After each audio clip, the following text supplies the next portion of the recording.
Hello, hello, hello. It is another month has gone by, and it is yes, It feels like it's only been a week, but it's been a full month. indeed. So Flies when you're having fun. let's get cracking then.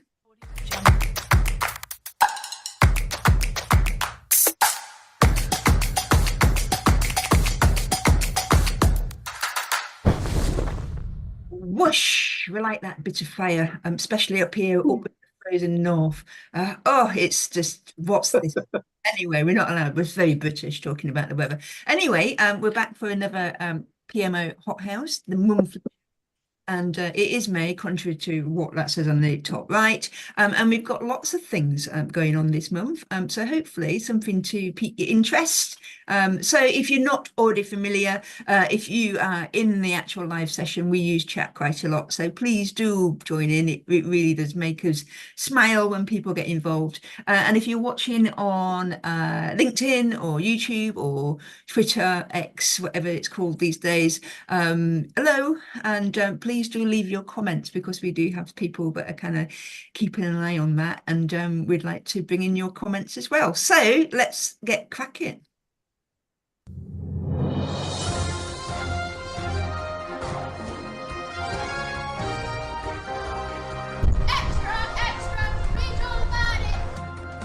Woo, so it's PMO news, so quite a lot to share with you this month. Some really interesting things that have been popping up, believe it or not. But first off, you can't ignore the fact that International PMO Day went off again, second Tuesday every May. It was the second year of going, and it's delightful to see. Hopefully you got involved. There's a lot of pictures that were shared and links to things. And if you want to head over to the International PMO Day website, that's internationalpmoday.com, you'll see on the gallery there's a lot of things from all over the world.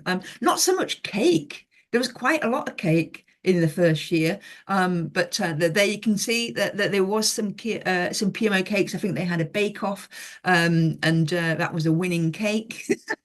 So lovely. But also some really interesting bits and pieces that came out from people, promoting like some papers they'd written or a book or stuff that they were doing in their PMOs, or just lovely to seeing people just shouting out to their team. So PMO managers would just sharing that, they were really chuffed about their teams, and then, singling those people out. And it was literally just all over the world, hence the name international.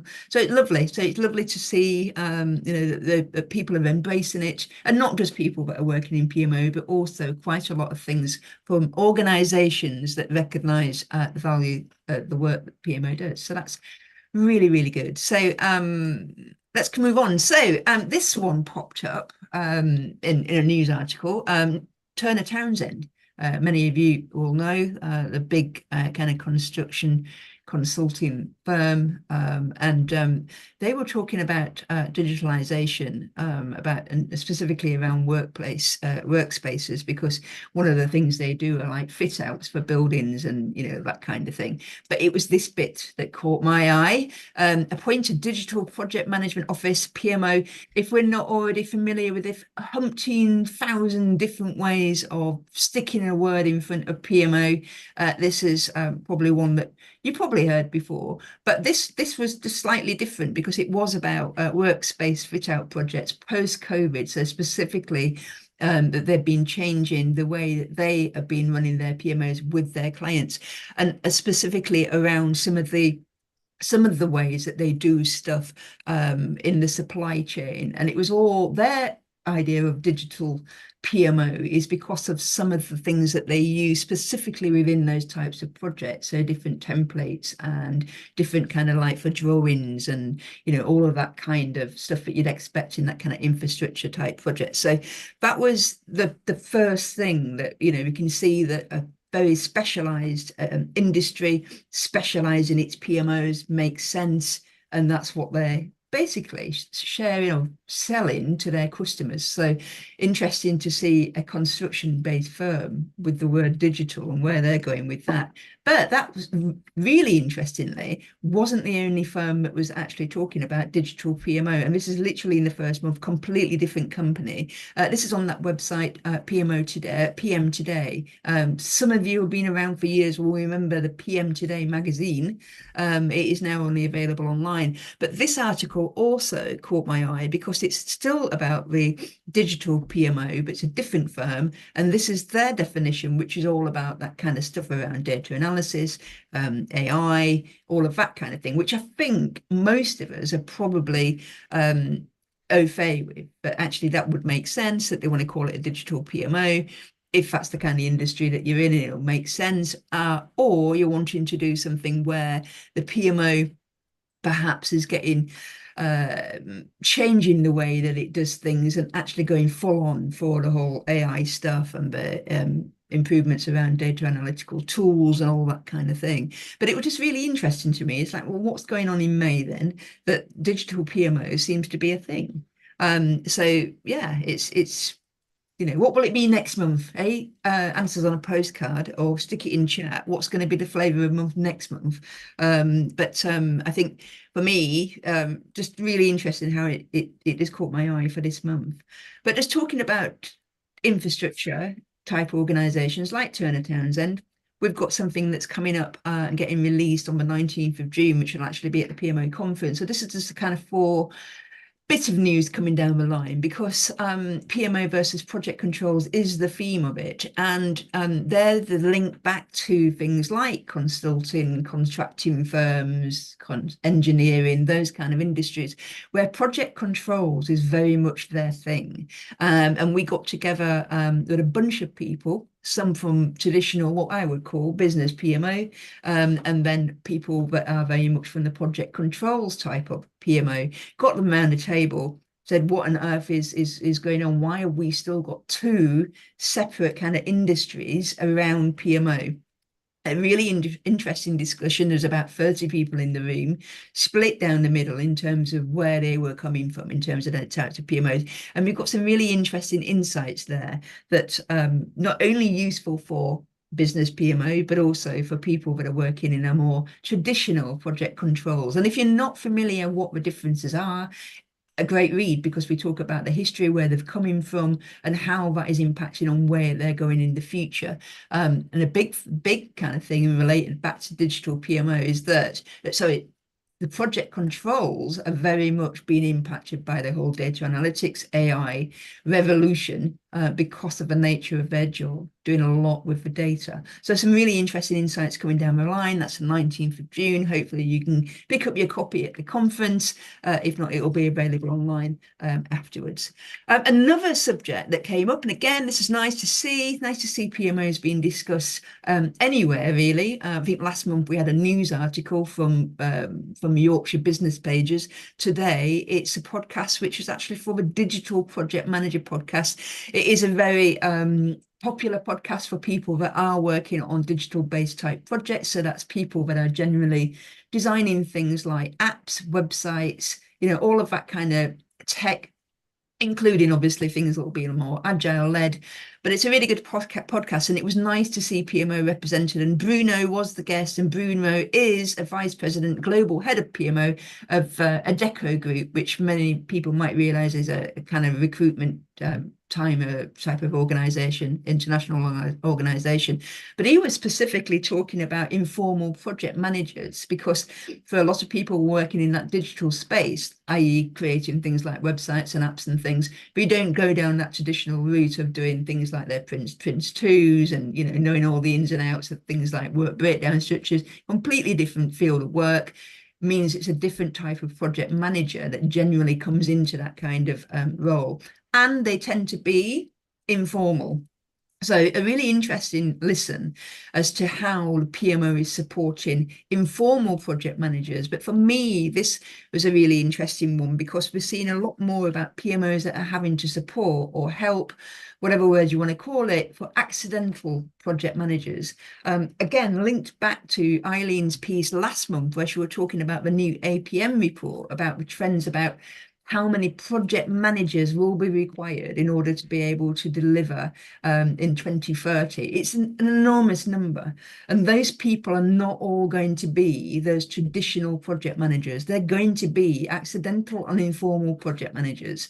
So it's just an interesting one and how it brings to the fore in terms of the kind of things that the PMO might want to be thinking about.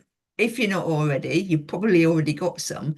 But in that podcast is about, specifically from a PMO point of view, how PMO will be supporting or helping or doing better at these informal project managers that, let's face it, can sometimes get into difficulties that have a big impact on the rest of the portfolio. So therefore, it's in our interest that if we're there to support all projects to help them succeed, we've got to think about how we might adapt the way that we provide support for this particular type of cohort within project management. So an interesting listen there. And finally, nice to see Wall Street Journal's article, the battle over project management software is getting personal. I really like this one because it was a really interesting insight about problem that organizations have is that project teams will not quit their favorite project management tools. It is people's loyalty to certain tools. And of course, organizations are having problems and struggles that they have too many tools for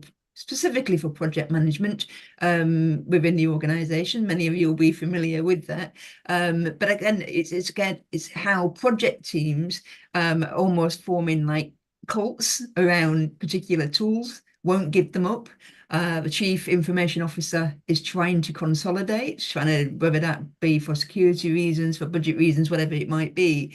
But from the other side, the vendor side, is about actually they are very much about the differentiation in that project management tools, you're never going to find one that does it all. And vendors quite like that because they've all got their USPs and what they're particularly good at. And it's something that there's the battle between the CIO and the different vendors and obviously the end user, because I'm sure you've got them. And I'd love to know, it's the classics of if you've got project teams that are working, Jira, or, have they got a preference for a particular tool that they would never give up? So there's a little bit of a battle going on. So it's a really nice short article that just made me smile, a wire smile.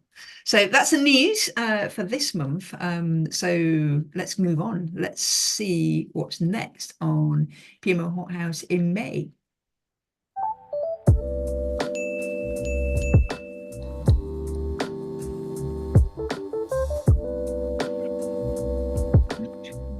Yay. So it's great ideas. So John, you're in the hot seat this month on your great idea around promotion. Yeah, promoting the PMO to the ultra resistant. I think we came up with for a title, which was fun. Right, let me just share. There we go. Happy days. We've got a screen. Have I chosen the right screen?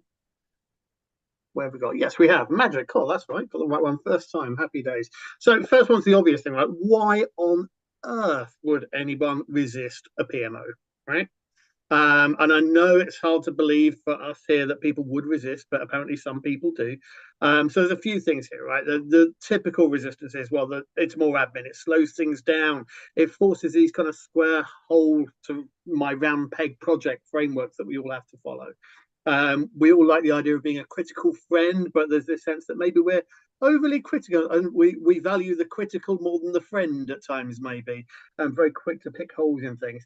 And a common one is the idea of the PMO being backward looking. And I'm sure we've all sort of either been in PMOs or seen PMOs where actually the PMO is very, very good at saying where things went wrong and less good at advising on how things could go right in the future and how to avoid problems in the future. So you can sort of see it, right? And the sort of people that would be resisting, it's a combination of people. Product managers, very big now. Certainly, if we've got our PMO people who've done P3O, who've done MOP, which interestingly I'm doing at the moment.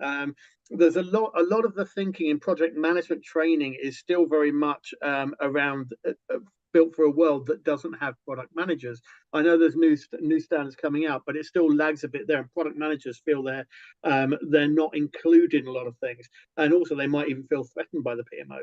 Project managers, because of the governance side of it. Line managers, how does this affect the way my matrix resources are used? Am I going to lose control?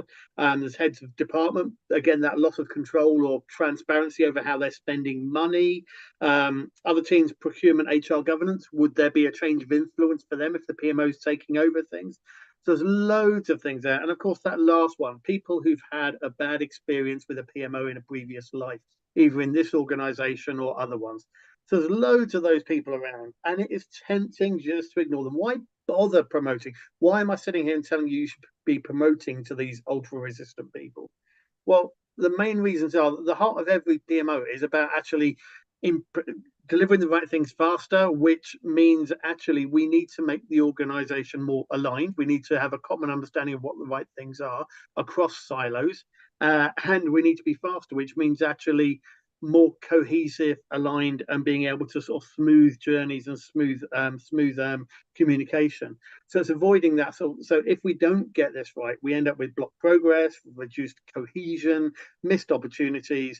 And there's always this risk here that these active resistant people may actually build coalitions against you. So it's kind of ignore it at your peril. Big opportunity. So firstly, you need a plan. If you're, I'm assuming if we're promoting to the ultra resistant, then we are changing stuff, right? Process change model is a great one to look at and pull ideas from. You may know this if you're old as being a sort of a step-by-step model. They've changed it recently because waterfalls are bad. So what they've done is it hasn't really changed anything apart from they've put it in a circle now rather than jumping down. But a few key things out of this one. Firstly, have a plan for what you're doing. We expect project managers to have one as PMO people. It makes sense that we should have one for what we're doing as well. A few things I'd like to pick out on here that will really help you in promoting what you're doing and convincing and bringing these ultra-resistant people along. Firstly, building a guiding coalition. This is your senior team who can support you. They're the ones that guide you in direction, but also the ones that should be advocating for you as well. Tied in with that is number 4 there, the idea of a volunteer army, having the people that actually see the benefit of it, get the benefit of the PMO, and can actually then support you in disseminating that message and walking the walk of how we're working.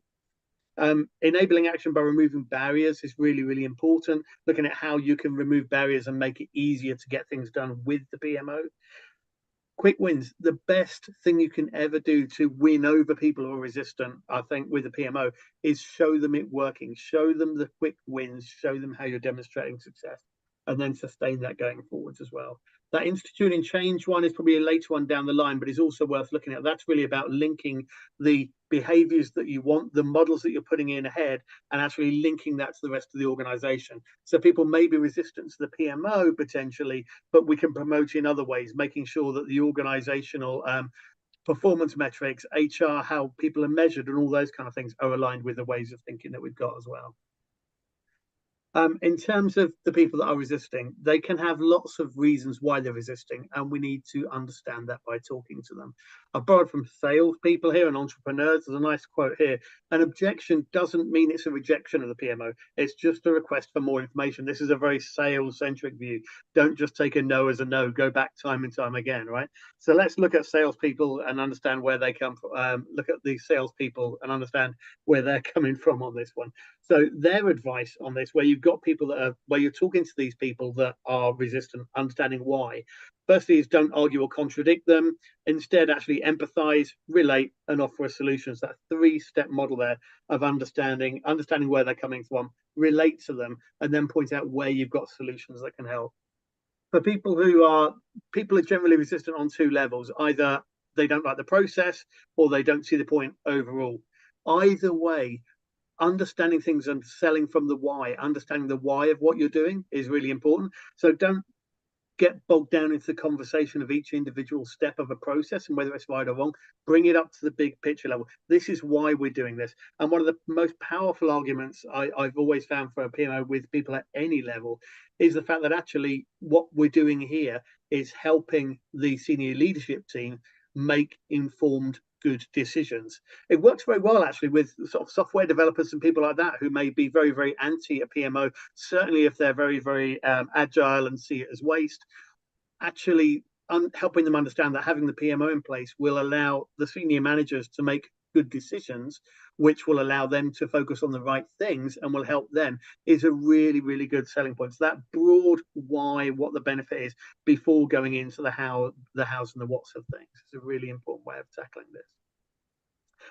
The salespeople model that I mentioned just there also ties in quite nicely with one that I took off an NHS conflict resolution course, the CUTSA model. Very, very similar here. So again, understanding what the source of conflict is, why people are resistant, understanding their position, defining it so there's a common understanding of what it is, but then working with the person agreeing best course of action as well. In terms of general strategies then, there's a number of things here. So these are strategies for overcoming resistance, and these are important to think about when you're thinking about how you're communicating to the ultra-resistant people here. So education and communication are important, educating people on what the PMO is about, why it's there, how it's benefiting you, getting them involved. So look for opportunities to involve these people where you can. So get them participating, get them involved in being part of the change that you're doing there. Negotiating bargaining, I'll come back to explicit and implicit coercion a bit later on as well. Now, does everybody recognize this sort of model of stakeholder engagement from project management land? I see a lot of nods there. So this is what we teach people as part of, we teach our project managers this. You need to identify your stakeholders, do your analysis, plan and engage. And guess what? No different for the PMO. We teach our project managers to do it. It's something we need to be doing as well, right? And if you recognize this one, then chances are you recognize this one as well. This kind of 2x2 matrix of our stakeholders with high interest, our stakeholders with high power, our project sponsors in that top right hand corner there who we manage really closely, all familiar or kind of coming back to you slowly. Okay, well, that's great. But actually, I'd like to offer you another version of this. Now, I've no idea where I found this, but I found it years ago and I Googled it and I can't find it to reference a source for it. So if anyone knows, let me know. But this was looking at that model through a different lens. The other one seems to always assume people are sort of positive about the project. But these are the people that have power and interest, but they're resistant. They are anti your project there, or anti your PMO in our case, right? And what this was saying was actually for our low interest people, fundamentally, we just want to keep them diffused. We want to spread them out. We don't want them all getting together and forming one of those coalitions. So in terms of engagement with these people, maybe we don't really want to engage with them at all, not even a newsletter. Just keep them out of the way and quiet if we need to. For our soothing people, these have a high interest in our PMO, but low power. For these people, we're trying to drip them those continuous success stories, the good news stories, why things are working, how it's working, show them the wins. And if we've got opportunities to understand what their problems are and solve them for them, then let's look for opportunities to do that as well. We're soothing them. At the top level, our high power people, where we've got defusing and isolating. This is where we probably want to sort of bring in the help of our senior coalition there. But for our diffuse people, if they have high power, but they're not really that interested in the PMO, but they're against it, let's look for opportunities to negotiate something. How can we help them with something that they are interested in? And in the meantime, they leave us alone and don't ever come into that high interest category where they have a strong opinion and vocal dissent about the PMO. And in terms of those isolate people, the high interest, high power people, we just want to isolate them from the PMO. And again, your guiding coalition there are great people to bring in on that one. Guiding coalition and your sponsor. So you've got a sponsor for your PMO, this champion advocate for the PMO. We tend to think about them as people that we want to keep happy and people that we need to communicate with and manage upwards to. But they are really powerful allies for you when you are communicating with these ultra-resistant people. My only advice on this one, use them sparingly. They will get miffed if you're every 2 minutes. Can you go and speak to that person for me? Can you go and speak to that person for me? Can you go and talk to this person? So use them sparingly. But when you are calling on them to help you with some of these challenges and help with this communication, make sure they're well briefed, and try and get to a model where actually they're going in and setting up the frame for us. They're setting the frame very, very clearly. They're laying out the rules. That coercion thing there is a good example of, they might be the ones that go in and say, look, this is the reality of how things work now, and you need to be aligned. So they might be doing the coercion bit, and then afterwards you're following up. Now they've created that frame for you. Now you can go in and say, and this is how it works. So use them, but use them sparingly so we don't overuse them. The other thing you can use, remember earlier on with our nice flower diagram, is our coalition and volunteer army.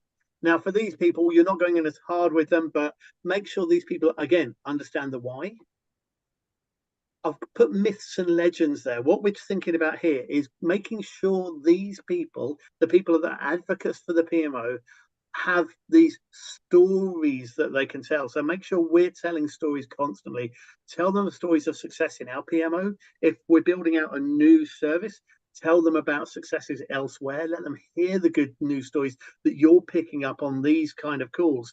Let them hear about the news articles about it that you're picking up on here as well. So keep seeding good information and help them understand why this is good, because it allows them to share that with others and tell that story. And crucially, encourage them to walk the walk of what you're trying to do.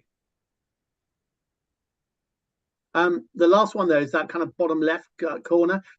Think about where your people are in terms of power and interest, because if somebody is anti what you're doing, if they are really resistant, we do want to promote to them to avoid these kind of challenges where we don't get the cohesion that we want, or where they might be blocking you. But do have a think about whether the people that you're arguing with are those people that have enough power to be able to do that. There is a real danger that if somebody is anti the PMO, you end up spending a lot of focus and a lot of time on trying to win them over.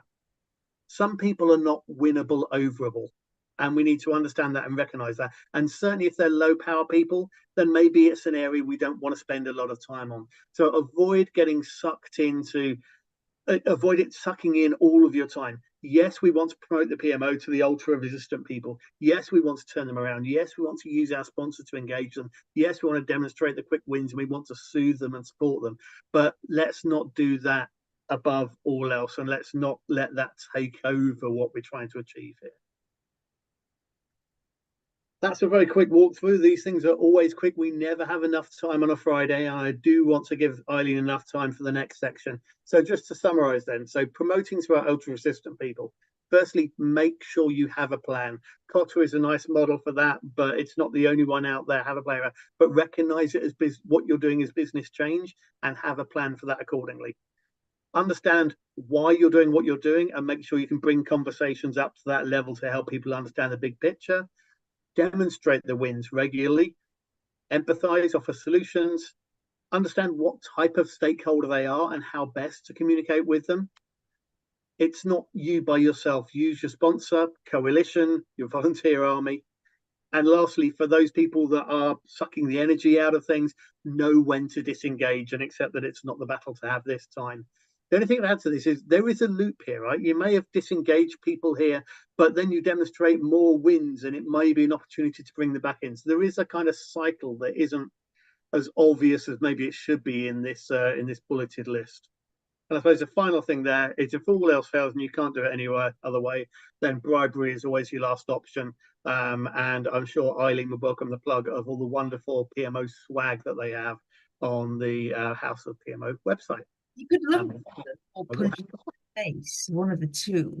Yes, I like that, John. Well done. And there is, just to have that bit plug, there is a whole load of new swag in the PMO House of PMO shop, and including a special, which I can't believe you didn't put in the news, Lindsay, the 11th birthday we had this week. So there's a special 11th birthday mug in the shop at the moment. Yeah, there is, but I didn't want to plug it too much because that's just, anyway. So let's move on. So who doesn't like tat from a shop? It'll all be for sale at the conference. Well, okay, all right, moving on then. So this is the next.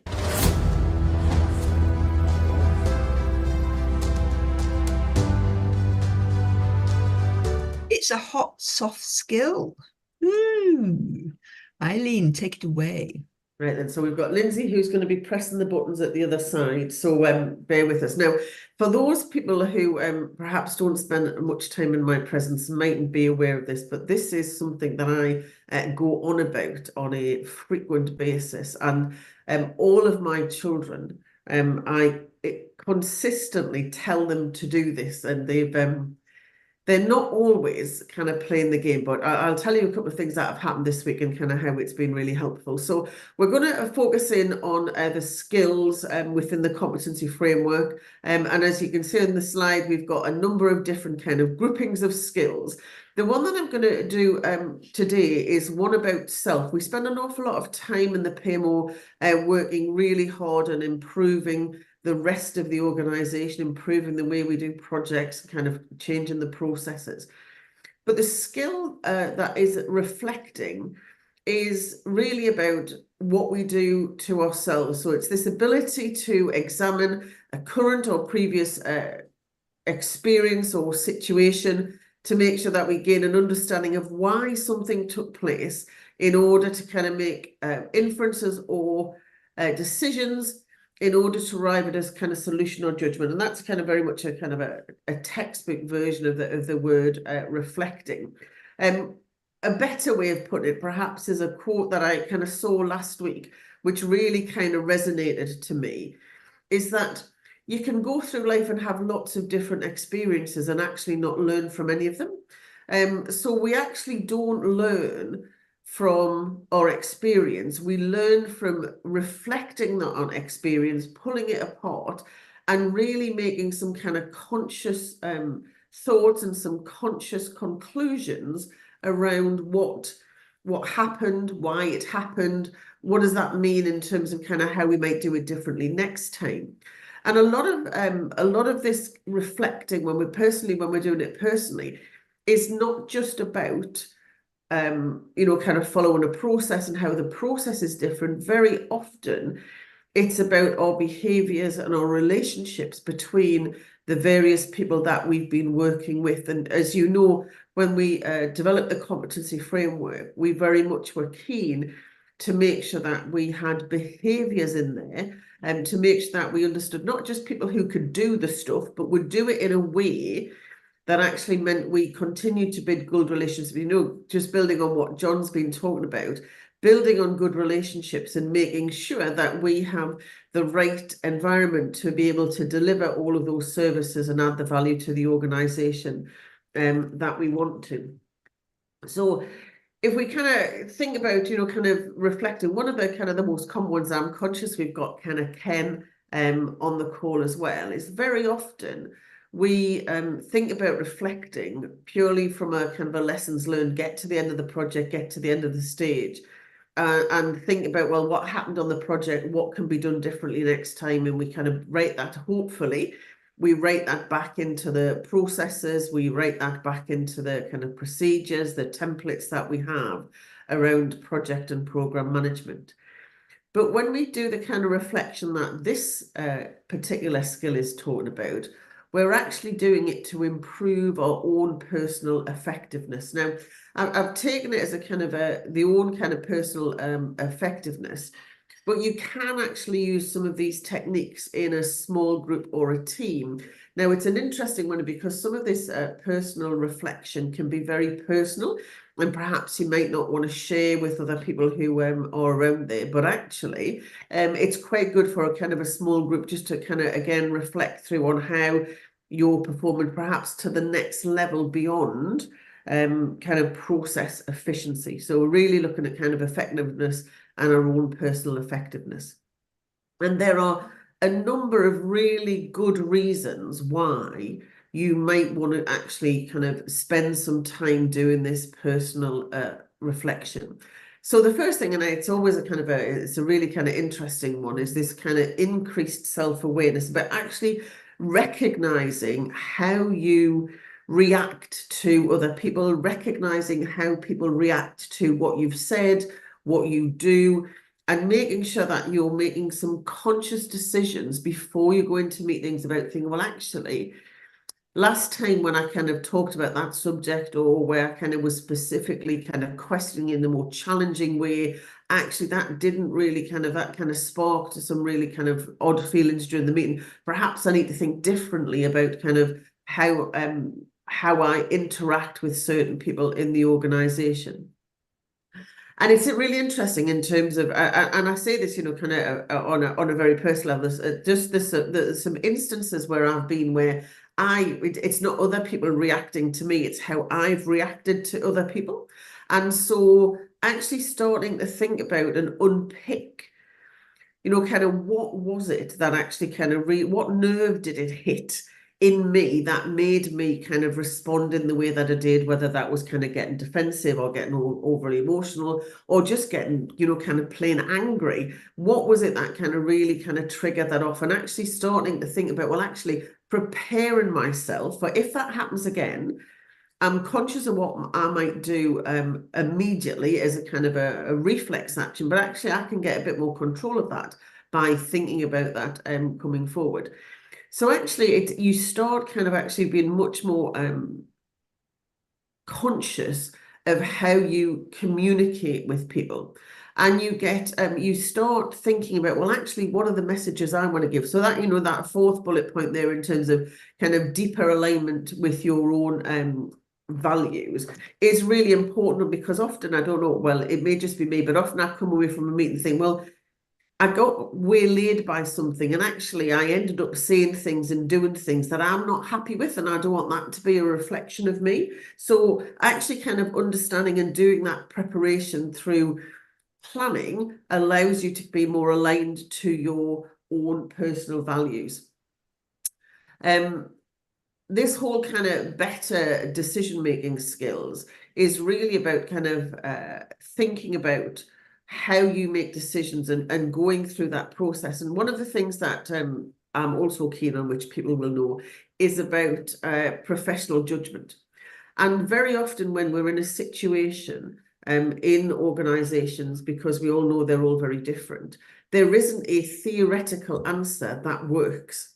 And so part of our experience is saying, well, actually, I know all the theory, or I know a lot of the theory. I've been in 6 different organizations, and I've actually kind of worked through different methods and processes. And actually, on the reflection of all of that, then actually I'm much better keyed up to give a view and how I can help the organization make this decision, or actually make the right decision to be successful at the end of it. And then the final bit is about just taking some personal accountability for your own effectiveness. It's very easy over times to kind of say, well, it was somebody else's fault. They didn't want to listen to me. And we put all of the kind of the responsibility for that elsewhere. So this is really about being able to take our responsibility and accountability for our own actions, about how we feel and how we react. And it's for those of you who've done anything on emotional intelligence, this ability to reflect and assess, hopefully kind of objectively, our own behaviors, the things that we've done, the things that have been said, and that reaction is actually kind of a key part of developing our own emotional intelligence. And actually the whole kind of process of going through this is very good for our own personal mental health, which we're all very conscious about at the minute. And in an article that came out recently by a Harvard Business Review, they said actually this ability to reflect and learn is the difference between mediocre professionals and I'm just looking for the exact word. It is the difference between extraordinary professionals as opposed to mediocre professionals. So it's included there in the competency framework as something that actually we would kind of advocate and encourage people to do. So first questions in terms of, well, actually, well, what does that mean? You know, kind of what is one way of doing that? And there are several kind of models out there that you can use. And the one that I've just I think is probably the easiest one to kind of go through in terms of that kind of reflective cycle is something a bit along the lines of the Deming cycle, you know, where we've got kind of 6 different steps here where we can actually kind of go through each one of them. So the first one is just about writing some kind of description of, well, what was the situation, what actually happened, and being able to kind of write that down in hopefully a relatively objective. So as if you'd kind of been a fly on the wall, what is it that you actually kind of happened during that kind of incident, or during the morning, or during that meeting? And the second part, and I recognise, you know, a lot of people will actually kind of find this quite difficult to do, but actually write down, how did you feel? Were you angry? Were you annoyed? There's a couple of links that I'll send through to Lindsay, we'll pass on later, which says actually often in the heat of the moment, we blame somebody else. It's very easy to do. So really nice in terms of being able to kind of see, well, what did we feel and who did we want to kind of blame for that? The third section in that cycle is actually kind of to do an evaluation. So this is to actually kind of work out quite clearly kind of what kind of triggered those various elements, and say, well, actually, so I can explain exactly what happened and kind of what sparked what. And the analysis bit, particularly for ourselves, is kind of, well, why? So we've gone from kind of what happened to why did that happen? Why do I feel particularly sensitive about that issue? Why am I particularly kind of precious about this particular thing that I'm determined to create some unrest because I absolutely think I'm right around this kind of situation? And there's a whole load of areas where, we kind of perhaps have some friction with people in the organization, whether that's driven from us or them, but actually just start thinking about what is it about why that makes me respond in the way that I did. And then finally, the penultimate just draw some conclusions. So be very clear about kind of how it's led to those feelings, and then your action plan. And this is the really bit where you kind of actually start needing to start thinking about, well, how do I want that situation, if that was going to come up again, what might that look like? What would be a good outcome? What would I need to do? How would I need to speak to the individuals? What approach could I take to make things go differently? So, and the interesting thing about this Gibbs reflective cycle, depending on, kind of how you record that stuff, you can actually kind of, if you're in a similar situation in a number of different occasions, you can do a bit like the Deming cycle. You kind of go around this kind of several times. And what's really interesting is looking over the last kind of 3-6 months to say, well, actually, I've been in that same meeting with that same group of individuals, and I've done this Gibbs reflective cycle after each one of those meetings. And actually, I'm getting much better at doing this. There's still some work to do in this area here, but actually I'm becoming much more effective. I've found that my credibility is growing. I'm feeling a little bit more confident. It goes back to that kind of feeling in control. So I would heartily recommend doing this about, as I say, improving our own performance. I was going to tell you about kind of, my children know I talk about them and they're always keen. But my oldest daughter went for an interview this week, and she's not had an interview for 5 years. And so she spent the last kind of 10 to 14 days raking up all of this stuff. And she said it was a really kind of interesting exercise to look at the things that she's done over the 5 years and think about what she'd learned over those 5 years and areas where she was struggling. And there's such a, if you did it, even if you did it every month, that kind of really kind of progression you can kind of really build on and accelerate, because you're much more kind of thinking much more consciously on a regular basis. And so the final slide, we're all digitalized, and me, like many others, really enjoy my iPad and take lots of notes on that. And I know lots of people kind of go straight to their laptop, but there's still evidence that says if you physically write, it has a greater impact on you and goes in much more, and it means much more, and it flows much more than actually kind of working through on a keyboard. And for those of you again who know me, I'm just going to, Lindsay has her book and you've seen all of the wonderful stuff Lindsay has. This is my book. Of course, it's got a PMO sticker on it. And I kind of do my journal every day. And I was just saying to Lindsay yesterday, you know, it helps me in a whole load of ways, not just in terms of kind of focusing on what work I've got to do, but actually putting me in a much better mindset for hitting the day. So that's my probably from the heart message, because I really believe in it, and Lindsay will know that I go about it all of the time and try and encourage people to kind of do some journaling and to kind of do some reflective, but it really does work. Okay, super duper. Thank you very much for that. It'd be great to actually focus on some of the behaviours and skills and stuff that we have within competency framework. So we'll be able to add that one to the library as well. So thank you very much. And that is it. We are done. It's another Fast and Furious show. Hopefully you've enjoyed some of the stuff we've shared with you today. Got more coming up. And of course, keep banging on about it. But the conference is coming up and the tickets are flying off the shelves. So if you want to get along there, make sure you get your tickets sorted. So that's it from us. Thank you very much to John and his ultra resistance, and to Eileen and the reflective practice. And from me, thank you very much for joining us. Great chat, everyone. You've got lots of chat this time. We'll see you soon. So take care. Bye.